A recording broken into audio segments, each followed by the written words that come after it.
22वें तीर्थंकर नेमिनाथ।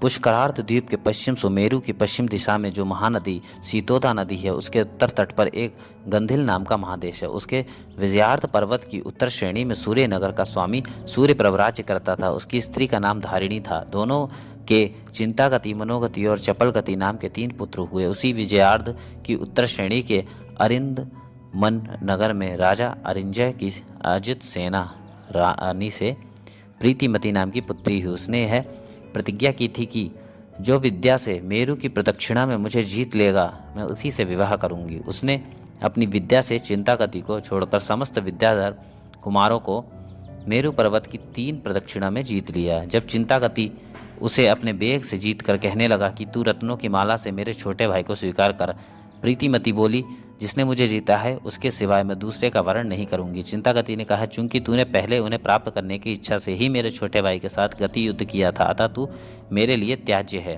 चिंतागति के यह वचन सुनते ही वह विरक्त हो गई और विव्रता नाम की आरिका के पास जाकर दीक्षित हो गई।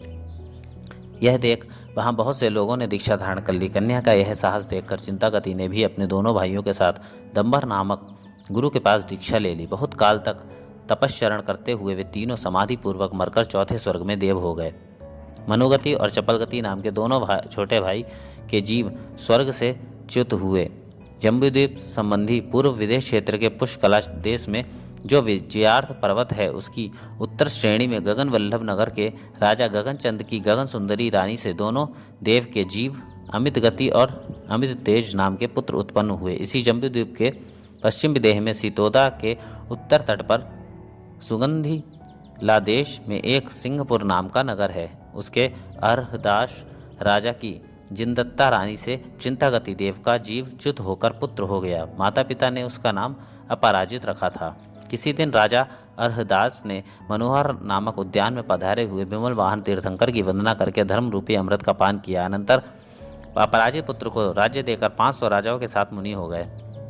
कुमार अपराजित पिता के दिए हुए राज्य का संचालन करने लगे और सम्यक दर्शन तथा अणुव्रत से विभूषित होकर धर्म का पालन करने लगे। किसी दिन उन्होंने सुना कि हमारे पिता के साथ श्री विमल वाहन भगवान गंधमादन पर्वत से मोक्ष प्राप्त कर चुके हैं। सुनते ही उन्होंने प्रतिज्ञा ली कि मैं विमल वाहन भगवान के दर्शन किए बिना भोजन नहीं करूंगा। इस प्रतिज्ञा से उसे 8 दिन का उपवास हो गया। तदंतर इंद्र की आज्ञा से यक्षपति ने उस राजा को भगवान विमल वाहन का साक्षात्कार कराकर दर्शन कराया, अर्थात संवत्सरण बनाकर विमल वाहन का दर्शन कराया। किसी एक दिन बसंत ऋतु में अष्टाहिका के समय बुद्धिमान राजा अपराजित जिन प्रतिमाओं की पूजा स्तुति करके वहीं पर बैठे हुए धर्मोपदेश कर रहे थे, उसी समय आकाश से 2 चारण रिद्धिधारी मुनि राज आकर वहीं पर विराजमान हो गए।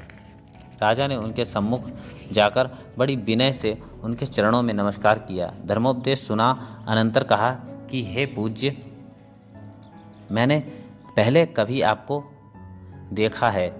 उनमें से ज्येष्ठ मुनि बोले, हाँ राजन, ठीक कहते हो, आपने हम दोनों को देखा है, परंतु कहाँ देखा है वह स्थान मैं कहता हूँ तो सुनो। पुष्करार द्वीप के पश्चिम मेरु संबंधी पश्चिम विदेह में गांधिल नाम का महादेश है। उसके विजयार्ध की उत्तर श्रेणी में सूर्यप्रभ नगर के राजा सूर्यप्रभ के चिंतागति, मनोगति और चपलगति नाम के 3 पुत्र थे।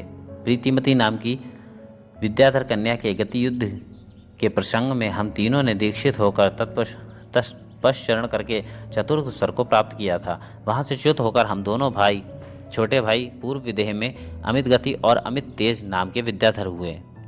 किसी एक दिन हम दोनों पुंडरी किणी नगरी गए।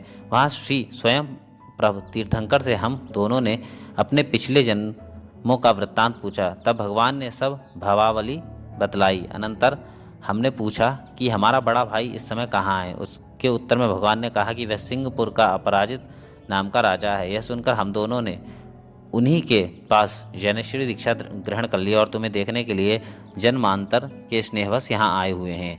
अब तुम्हारी आयु केवल 1 माह की शेष रह गई है। शीघ्र ही आत्मकल्याण करो। हे अपराजित, तुम इससे 5वें भव में भरत क्षेत्र के हरिवंश नामक महावंश में अरिष्टनेमी नाम के तीर्थंकर होवोगे। यह सुनकर राजा ने बार बार उन मुनियों की वंदना की और कहा कि आप यद्यपि निर्ग्रंथ अवस्था को प्राप्त हुए हैं, तो भी जन्मांतर के स्नेह से आपने मेरा बड़ा ही उपकार किया। अनंतर मुनिराज के चले जाने के बाद राजा ने अपने पुत्र को राज्य देकर अपना प्रायोपगमन संन्यास विधि से मरण करके 16वें स्वर्ग में अच्युतेंद्र हो गए। वह पुण्यात्मा वहां के दिव्य भोगों का अनुभव कर आयु के अंत में वहां से च्युत हुआ। इसी जम्बूद्वीप के भरत क्षेत्र संबंधी गुरु जांगल देश में हस्तिनापुर के राजा श्री चंद्र की श्रीमती रानी से सुप्रतिष्ठ नाम का यशस्वी पुत्र हुआ। कालांतर में पिता द्वारा प्रदत्त राज का निष्कंटक उपभोग करते हुए किसी दिन यशोधर नाम के मुनिराज को आहारदान देकर पंचाश्चर्य को प्राप्त किया। किसी दूसरे दिन वह राजा रानियों के साथ राजमहल की छत पर बैठा हुआ दिशाओं की शोभा का अवलोकन कर रहा था कि इसी बीच अकस्मात उल्कापात को देखकर विरक्त हो गया और सुमंदर नामक जिनेंद्र भगवान के पास जाकर ज्ञानेश्वरी दीक्षा ग्रहण कर ली। मुनिराज सुप्रतिष्ठ ने 11 अंग और 14 पूर्वों का अध्ययन किया और सर्वतोभद्र को आदि लेकर सिंह निष्क्रीड पर्यंत अनेकों व्रतों का अनुष्ठान किया। हे यादव, श्रवण मात्र से ही पापों को नष्ट करने वाले उन उपवासों की महाविधि को तुम स्थिर मन करके सुनो, ऐसा हरिवंश पुराण में बताया गया है। यहाँ इन व्रतों की विधि ना बतला कर केवल कुछ नाम मात्र ही दिए गए हैं। विशेष जिज्ञासुओं को हरिवंश पुराण में ही देखना चाहिए। कुछ नाम: सर्वतोभद्र, बसंतभद्र, महासर्वतोभद्र, त्रिलोकसार, वज्र मध्य, मृदंग मध्य, मूरज मध्य, एकावली, द्विकावली, मुक्तावली, रत्नावली, रत्न मुक्तावली, कनकावली, द्वितीय रत्नावली, सिंह निष्क्रीडित, मध्यम सिंह निष्क्रीडित तथा उत्तम और जघन्य सिंह निष्क्रीडित। नंदीश्वर पंक्ति, मेरु पंक्ति, विमान पंक्ति, शातकुंभ, चांद्रायण, तप्त शप्त, शप्त शप्त, मतपो विधि, अष्टष्टम, नवनमादि, आचाम्ल वर्धन, श्रुत विधि, दर्शन शुद्धि, तपः शुद्धि, चारित्र शुद्धि, एक कल्याण, पंच कल्याण, शील कल्याण विधि, भावना विधि, पंचविंशति कल्याण, भावना व्रत, दुख हरण कर्मक्षय, जिनेन्द्र गुण संपत्ति, दिव्य लक्षण पंक्ति, धर्म चक्र विधि, परस्पर कल्याण, परिनिर्वाण, प्रातिहार्य प्रसिद्धि, विमान पंक्ति आदि व्रत। इस प्रकार विधिवत इन व्रतों के कर्ता सुप्रतिष्ठ मुनिराज ने उस समय निर्मल 16 कारण भावनाओं के द्वारा तीर्थंकर नाम कर्म का बंद कर लिया। जब आयु का अंत आया तब समाधि धारण कर 1 महीने का संन्यास लेकर प्राणों का त्याग किया और जयंत नामक अनुत्तर विमान में अहमिंद्र पद प्राप्त किया। वहां पर 33 सागर की आयु थी और 1 हाथ ऊंचा शरीर था। उनको 16.5 माह के अंत में एक बार श्वास का ग्रहण होता है। 33,000 वर्ष बीत जाने पर एक बार मानसिक आहार था। इस प्रकार सुख सागर में निमग्न उन अहमिंद्र ने वहां की आयु को समाप्त कर दिया। नेमिनाथ का जन्म। कुशार्थ देश के शौरीपुर नगर में हरिवंशी राजा सूरसेन रहते थे। उनके वीर नाम के पुत्र की धारिणी रानी से अंधक वृष्टि और नरवृष्टि नाम के 2 पुत्र हुए। अंधक वृष्टि की रानी का नाम सुभद्रा था। इन दोनों के समुद्र विजय, स्तिमित सागर, हिमबान, विजय अचल, धारण, पूरण, पुरीताक्षीच, अभिनंदन और वासुदेव ये 10 पुत्र थे तथा कुंती और माद्री नाम की 2 पुत्रियां थीं। समुद्र विजय की रानी का नाम शिवा देवी था। पिता के द्वारा प्रदत्त राज्य का श्री समुद्र विजय महाराज धर्म नीति से संचालन करते थे। छोटे भाई वासुदेव की रोहिणी से बलभद्र एवं देवकी रानी से श्री कृष्ण का जन्म हुआ था। यह जयंत विमान के इंद्र की आयु 6 मास की शेष रह गई। तब काश्यप गोत्री हरिवंश शिखामणि राजा समुद्र विजय की रानी शिवा देवी के आंगन में देवों द्वारा की गई रत्नों की वर्षा होने लगी। कार्तिक शुक्ला षष्ठी के दिन उत्तराषाढ़ नक्षत्र में वह अमहिंद्र जीव रानी के गर्भ में आ गया। अनंतर 9 मास के बाद श्रावण शुक्ला षष्ठी के दिन चित्रा नक्षत्र में ब्रह्मयोग के समय 3 ज्ञान के धारक भगवान का जन्म हुआ। इंद्रादि देवों ने जन्मोत्सव मनाकर तीर्थंकर शिशु का नेमिनाथ नामकरण किया। भगवान नमिनाथ के बाद 5 लाख वर्ष बीत जाने पर नेमि जिनेंद्र उत्पन्न हुए हैं। उनकी आयु 1000 वर्ष की थी। शरीर 10 धनुष ऊंचा था। प्रभु के शरीर का वर्ण नील कमल के सदृश होते हुए भी इतना सुंदर था कि इंद्र ने 1000 नेत्र बना लिए, फिर भी रूप को देखते हुए तृप्त नहीं हुआ था। हरिवंश पुराण में नेमिनाथ तीर्थंकर का जन्म शौर्यपुर में ही माना है। तत्पश्चात देवों द्वारा रची गई द्वारावती नगरी में श्री कृष्ण आदि के जाने की बात कही है। कारणवश श्री कृष्ण तथा होनहार श्री नेमिनाथ तीर्थंकर के पुण्य प्रभाव से इंद्र की आज्ञा पाकर कुबेर ने एक सुंदर द्वारावती नामक नगरी की रचना की। भगवान देवों द्वारा आनीत दिव्य भोग सामग्री का अनुभव करते हुए चिरकाल तक द्वारावती में रहे। किसी एक दिन मगध देश के कुछ व्यापारी उस नगरी में आ गए और वहां से श्रेष्ठ रत्न खरीदकर अपने देश में ले गए तथा अर्धचक्री प्रति नारायण राजा जरासंध को रत्न भेंट किए। राजा ने उन रत्नों को देखकर महान आश्चर्यचकित होकर उनसे पूछा कि आप ये रत्न कहाँ से लाए हो। उत्तर में उन लोगों ने श्री कृष्ण और भगवान नेमिनाथ के वैभव का वर्णन कर दिया। यह सुनते ही जरासंध कुपित होकर युद्ध करने को तैयार हो गया।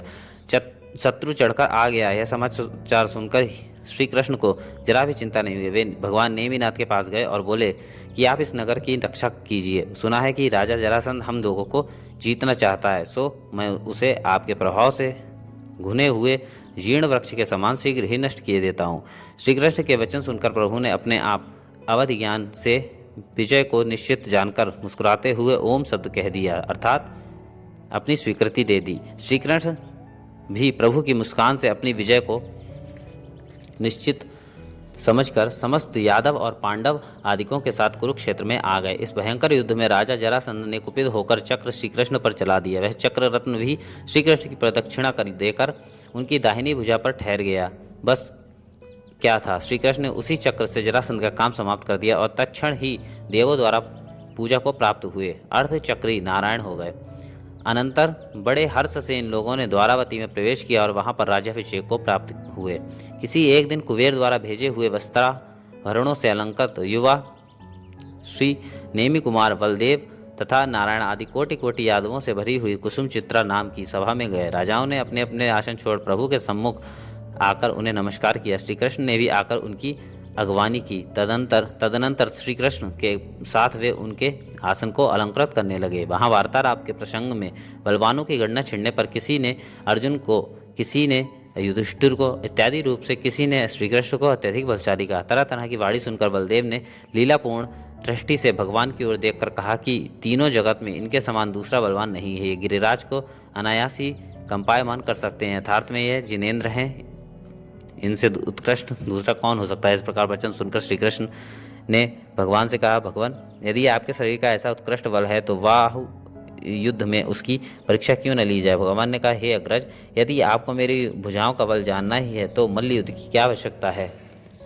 सहसा इस आसन से मेरे इस पैर को ही विचलित कर दीजिए। श्री कृष्ण ने उसी समय कमर कसकर जिनेंद्र भगवान को जीतने की इच्छा से उठ खड़े हुए, परंतु पैर का चलाना तो दूर ही रहा, वे एक अंगुली को भी हिला नहीं सके। उसी समय इंद्र का आसन कंपित होने से देवों सहित इंद्र ने आकर भगवान की अनेकों स्तुतियों से स्तुति और पूजा की।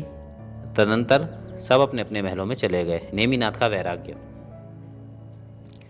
किसी समय मनोहर नामक उद्यान में भगवान नेमिनाथ तथा सत्यभामा आदि जल केली कर रहे थे। स्नान के अनंतर श्री नेमिनाथ ने सत्यभामा से कहा, हे नीलकमल के समान नेत्र वाले, तू मेरा यह स्नान का वस्त्र ले। सत्यभामा ने कहा, मैं इसका क्या करूं। नेमिनाथ ने कहा कि तू इसे धो डाल।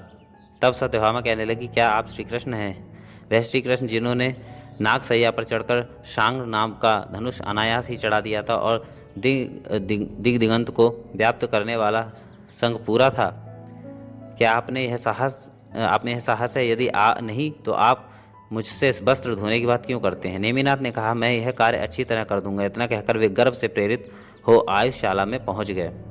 वहां नागराज के महामणियों से सुशोभित नागशैया पर अपनी ही सैया के समान चढ़ गए और शांग धनुष चढ़ाकर समस्त दिशाओं के अंतराल को रोकने वाला शंख फूंक दिया। उस समय श्री कृष्ण अपनी कुसुम चित्रा सभा में विराजमान थे। वे सहसा ही यह आश्चर्यपूर्ण काम सुनकर व्यग्र हो उठे। बड़े आश्चर्यों से किंकरों से पूछा कि यह क्या है। किंकरों ने भी पता लगाकर सारी बात बता दी। उस समय अर्धचक्री श्री कृष्ण ने विचार करते हुए कहा कि आश्चर्य है, बहुत समय बाद कुमार नेमिनाथ का चित्त राग से युक्त हुआ है, अब इनका विवाह करना चाहिए। वे शीघ्र ही राजा उग्रसेन के घर स्वयं पहुंच गए और रानी जयावती से उत्पन्न राजीमती कन्या की श्री नेमिनाथ के लिए याचना की। राजा उग्रसेन ने कहा, हे देव, आप 3 खंड के स्वामी, अतः आपके सामने हम लोग कौन होते हैं। शुभ मुहूर्त में विवाह निश्चित हो गया। तदंतर देवों द्वारा आनीत नाना प्रकार के वस्त्राभूषणों से सुसज्जित भगवान नेमिनाथ समान वय वाले अनेक मंडलेश्वर राजपुत्रों से घिरे हुए चित्रा नाम की पालकी पर आरूढ़ होकर दिशाओं का अवलोकन करने के लिए निकले। वहां उन्होंने करुण स्वर से चिल्लाते हुए और इधर उधर दौड़ते हुए, भूख प्यास से व्याकुल हुए तथा अत्यंत भयभीत हुए दान दृष्टि से युक्त मृगों को देख दयावश वहां के रक्षकों से पूछा कि यह पशु समूह में क्यों इकट्ठा किया गया है। नौकरों ने कह दिया कि आपके विवाह में ये मारे जाएंगे। उसी समय श्री नेमि कुमार को पशुओं के अत्याचार के प्रति करुणा जागृत हो गई और शीघ्र ही भोगों से वैराग्य उत्पन्न हो गया और विरक्त चित्त हुए लौटकर अपने घर वापस आ गए। अपने अनेक पूर्व भवों का स्मरण कर भयभीत हो गए। अब तक प्रभु के कुमार काल के 300 वर्ष व्यतीत हो चुके थे। तत्क्षण ही लोकांतिक देवों से पूजा को प्राप्त हुए प्रभु को देवों ने गुरु नाम की पालकी पर बिठाया और सहस्राम्र वन में ले गए। श्रावण कृष्ण षष्ठी के दिन सायंकाल के समय तेला का नियम लेकर 1000 राजाओं के साथ जैनेश्वरी दीक्षा से विभूषित हो गए। उसी समय उन्हें चौथा मनःपरय ज्ञान प्रकट हो गया। राजीमती ने भी प्रभु के पीछे तत्पश्चरण करने का निश्चय कर लिया। सो ठीक ही है, क्योंकि शरीर की बात तो दूर ही रही, वचन मात्र से भी दी हुई कुल स्त्रियों का यही न्याय है। पारणा के दिन द्वारावती नगरी में राजा वरदत्त ने पड़गाहन करके प्रभु को आहार दिया, जिसके फलस्वरूप पंचाश्चर्य को प्राप्त हो गए, अर्थात देवों ने 12.5 करोड़ रत्न वर्षाए, पुष्प वृष्टि, मंद सुगंध वायु, दुंदुभी बाजे और अहोदानम आदि प्रशंसा वाक्य होने लगे। इस प्रकार तपश्चर्या करते हुए प्रभु के छद्मस्त अवस्था के 56 दिन व्यतीत हो गए। तब वे रैवतक पर्वत पर पहुंचे। तेला का नियम लेकर किसी बड़े भारी बांस वृक्ष के नीचे विराजमान हो गए।